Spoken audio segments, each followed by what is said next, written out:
More moves are coming for the New York Rangers as an insider has revealed a shocking update as it pertains to one of the Rangers' star players. We're going to break that down, as well as some surprising updates from development camp and some insight into what the future of this roster will look like on opening night of next season. We're going to break it all down in this episode of Rangers Digest. But before we do that, a quick reminder to hit that subscribe button. About 77% of you who watch these videos are not subscribed to the channel. So if you want to stay up to date with everything that's happening with the New York Rangers, go down below, hit that free subscribe button, because this is the place to be for all your daily New York Rangers content. But let's dive right into it. A new update from none other than Larry Brooks himself. We're going to get into some of development camp and all that in a second, sneak peek there. But new update from Larry Brooks on Artemi Panarin and his thoughts on that situation, because now that, everything's kind of calmed down, the dust is kind of settled, there's some depth moves still being made. The Rangers made another signing yesterday. Brett covered that in a video.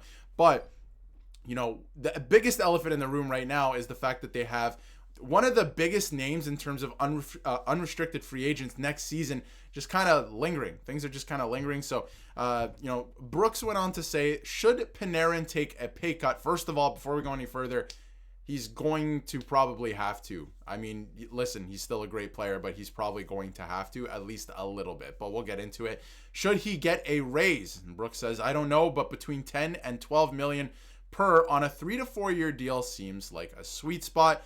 There's no reason the team should enter and go through the year with speculation about Panarin. Now, I do agree with that. To go through all of next season with the new coach, possibly a new captain, almost an entire roster turnover. I mean, realistically, if you look at the start of last season's roster opening night to what this season's opening night roster is going to look like, it's like so much turnover, right? So you can't go into the season with that Panarin speculation hanging over your head. Either trade him, which I know is a very crazy, or re-sign him. And I think the ultimate what ultimately is going to happen here is they will re-sign him, but it's really about the dollar amount. You have to consider a lot of things. Now, listen, Artemi Panarin is the Rangers' best player. Let's make no mistake about it, right? At least offensively. Maybe their best well-rounded player is probably JT Miller. Let me correct myself there. It's probably JT Miller, but their best offensive player and a guy that you can rely upon to score, to put up points, that's Artemi Panarin. Maybe not necessarily in the playoffs, but of course the regular season, we know what he can do. He's had a fantastic run here as a New York Ranger. And if you take a look here, last season in a down year, he still had 89 points in 80 games. And I mean, he was over a point a game player in a down year, right? But of course you want, that point production for how much you're paying him right now at over $11 million.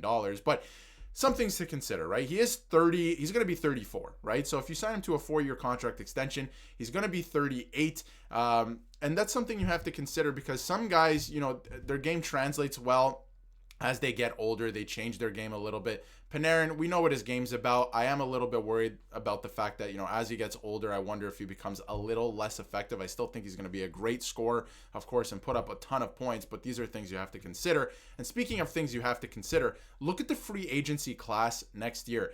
Maybe, there is a world where you do let it linger. I think the speculation around that, if you let it go into the season, is going to be absolutely insane. That's all anybody's going to be talking about next season. Trust me, that's going to be a thing. But if you look at the rest of the list, there are some big names there, and one name that's on this list that we've talked about a lot is Jason Robertson. And the reason I want to bring that up is because Panarin right now makes $11.6 million and some change, of course. A lot of change, and some change.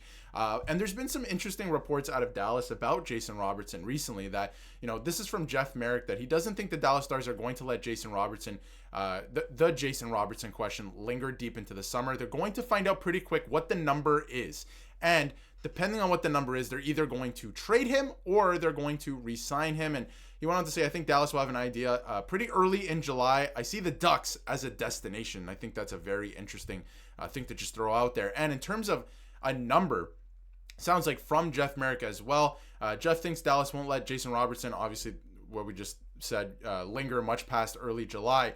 But they don't want to pay him much more than $10 million a season. Now, listen, Jason Robertson, for what he does, is going to make Artemi Panarin money, right? Like, if you take a look at what Panarin's making, he's going to make close to that, probably $11 million. So, Brett's brought it up on the channel. I brought it up. It's just an interesting idea. I think you keep and re-sign Artemi Panarin this summer, of course, if he's open to it. And I'll get to another reason why you should probably do that in a second. But it is something to at least think about if you want to bring in Jason Robertson, who is only 25, can put up, I think, 50 goals with the right center in this league, and will probably be making somewhere in the $11 million ballpark, maybe a little bit more, because of course the salary cap's going up, and you're going to have a lot of cap space if you're the Rangers anyway. So I think it's very interesting. And just to wrap this up with a bow, Larry Brooks said basically the Rangers can't let this linger. I do agree to an extent. I think you have to be strategic about this, though. Really consider all your options and kind of take your time. See what Dallas is going to do. Take your time and see what Dallas is going to do. But he said they must extend him. He played a key role in Gavrikov coming to New York, by the way. So himself and Gavrikov wanted to play in front of Shesterkin. I think Shesterkin's going to have a great year next year because of how much better the defense looks. And don't kid yourself. I mean, with Schneider on the left side, the top four actually looks really, really good heading into next season. So I'm excited about that. And Brooks is speculating a 3 to 4 year deal, which would be ideal, by the way, if you are going to re-sign Panarin. No more than 4 years. Why are we kidding ourselves? It's got to be 3 to 4 years, and he's not going to want less. That makes no sense for the player either. And between $10 to $12 million. Now, of course, the salary cap's going up, so that could make some sense if he does get a raise, right? We all have to remember that the salary cap's going up like $10 million every summer now, so there's going to be a lot more room under the cap. And of course, Drury did a pretty good job. There's a couple of UFAs coming up next year, but he did a pretty good job of re-signing guys for 2 years, locking him in at their dollar amounts, even though the salary cap is going up. So don't mind that. But very interesting stuff. Let me know in the comments how you feel about Artemi Panarin. Do you want to trade him? Do you want to see him walk? Do you want to see him re-sign? Ultimately, I think they're going to re-sign him. It's going to be somewhere in this ballpark. It's probably going to look a little bit different than this. And I think ultimately it will work out because, listen, you have to consider he is going to be older, and by the end of the contract, he will be 38. But for the time being, I mean, he just came off a 120-point season.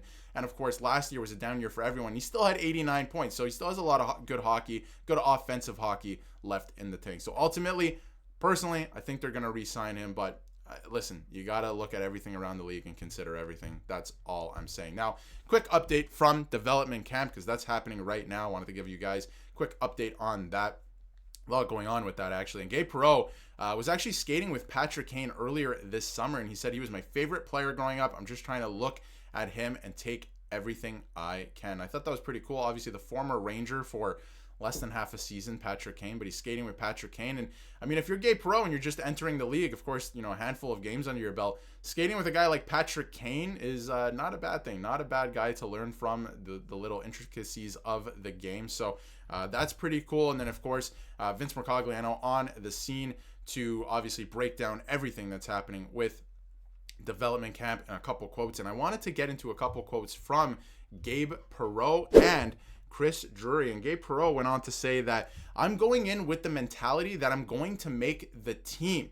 And that was after the July 2nd session. They were on the ice, I believe, July 1st and 2nd. I believe they're on the ice, multiple days in a row here. But that's what everyone's mentality should be. I'm going to do everything this summer, train hard, work on the little things I need to, and come here and make the team. He also said he wants to, his biggest focus this offseason is actually putting on weight as well, which is, he's going to have to do that. That's no secret. That's no surprise. So pretty good news there. And again, he's working hard. He's coming in with the right mentality. Of course, everyone should have this mentality, but the fact that he's telling himself, I'm going to work really, really hard, and I'm going to blow the doors off when I come into training camp and preseason and try and make this team. That's the attitude and that's the hunger the Rangers need from all of their players. And Chris Drury went on to say, I like that mindset. I want players to have goals of coming in here and making the team. That's why we have training camp and tryouts, and that's why young players like him, Berard and Othman, who, by the way, I haven't really talked about Othman a lot, doesn't seem like he's fitting into the plans just yet. I think that's very interesting. If he turns into maybe a trade chip, or maybe he starts the year again in the Hartford Wolfpack. He had a great season last year despite his injury. But anyway, he said are working so hard in the summer to come back and give themselves the best chance to be Rangers in the fall. And listen, there is a real possibility that some of the guys that Chris Drury signed this offseason